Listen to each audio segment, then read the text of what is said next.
Good morning. This is just thoughts, really. A vlog, I suppose. However, I am trying to learn, so I'm going to speak up a bit, because I know that I tend to whisper sometimes. And also, I am going to buy a light, I'm going to buy a microphone, but it's going to be a couple of weeks, because life. So I had a rather weird exchange on Twitter, not so much an exchange, and it was just another one of those random mad people who was explaining how their penis being sliced open, inverted, more or less amputated, to make a fake vagina, meant that they had been born a woman, and they meant it, because the gender recognition certificate has validated to them that the psychological device that they were using to manage dysphoria and that they were trying to ease with this major surgery, this person believed, absolutely believed, that not only had a change in their biology occurred, that this was not a cosmetic procedure to alter a major organ. It wasn't a big, brutal, invasive cosmetic procedure, that this had changed their entire biology. And I remembered Paris Lee's when that newborn was abused by that adult male who force-fed it drugs and denied it nutrition. Paris Lee saying that he was validated by that newborn baby being abused because it validated his belief that biology was wrong. And I was kind of watching this conversation and realising how normal this person thought it was, and I realised this had been normalised. And then, as my brain is wont to do, I started to map out the institutions that are attached to this, because that is kind of how my brain works. I know that's not normal, but it is what I do. And I started to look, and it was like, well... So on a very basic level, on the ground level, we have doctors who have a firm delusion, which is dangerous, and we know this, who have told people that basic cosmetic surgeries achieve something they do not. Now, I had surgery on my hand about 15 years ago, and the surgeon had to describe what he was going to do so that he could have my informed consent, and I begged him not to tell me. I said, please don't tell me that. I will not go into that theory if you do that. I did go into the theory, I was being a baby. But he was talking about scraping my tendons. I was, oh. You can't give informed consent if you believe that your consent is to a magical procedure. So there's gross negligence here. There's an entire therapeutic community who are telling people that once they have had these cosmetic procedures, that not only is the external validation their right, but if they don't get it, they can behave abusively. And I'm minded, I think the NHS is wising up. I saw the guidance yesterday which changes the name of gender identity clinics. Gender identity has no evidence base, by the way. This is inherently tied up. Gender identity is where we want to look. And they've renamed these clinics gender dysphoria clinics, and there's a lot of stuff in the new guidelines about the fact that patients may not have insight, which I found reassuring, and it was reassuring to see that. But you know, this is global, and in countries like America this has not happened. Now, not only has there been clinical negligence here on a mass scale, not only has there been a disgusting to see a medical field targeted by narcissistic activists and to kowtow to it is extraordinary. But then academic disciplines like queer studies, gender studies, trans studies have told these people, have given legitimacy, academic weight to this claim that biology completely redoes if you have an invasive cosmetic procedure.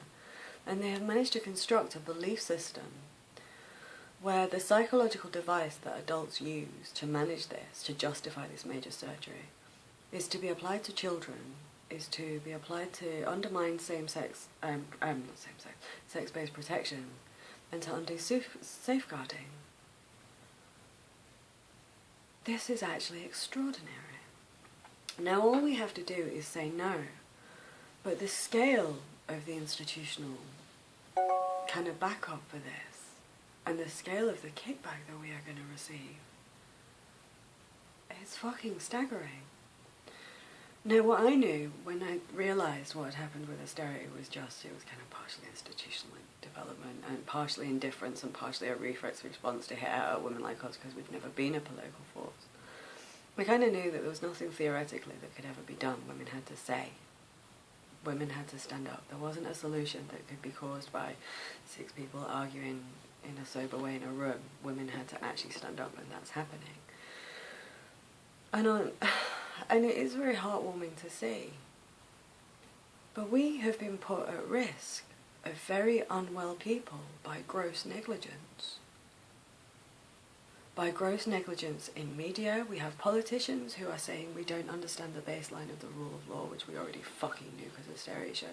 We have doctors who have told these people that not only can delusions be affirmed, but that in order to continue to get that affirmation, women can be subordinated and abused, safeguarding liquidated, and underneath it we've got a fucking grooming operation trying to get rid of safeguarding and access children. The scale of this is staggering. There was a point in Keithley, towards the back end, where I realised the scale of what I was walking through. And that was like, that's actually one of the moments that led me to leave. I was stood up. I wouldn't share the story, there's no point. But all of a sudden I understood what it meant that risk thresholds were this in every town in the country and how many children this covered. And I was talking about a lot of children, a really lot of children. You see that? That's this big compared to this. This is fucking huge.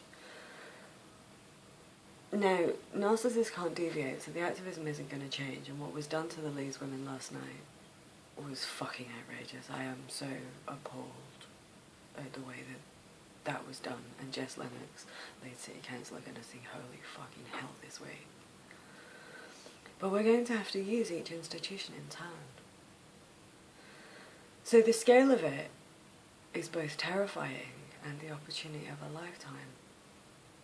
Because the scale of it means that we can reinforce throughout every one of these systems that this is not to happen again.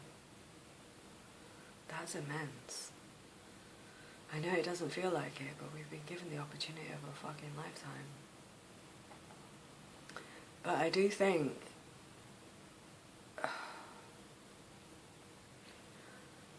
what do you do when there's so many institutions implicated? You have to shout loud, and you have to keep shouting, I suppose. I don't know what the point of this video was. I'm furious. Like, I'm actually quite genuinely upset on behalf of Emma Dolan and Claire and the people in Leeds last night. I'm actually furious on their behalf. I don't know whether I'm frightened or excited. That's the truth. Because what I can see is something that reaches into every single possible institution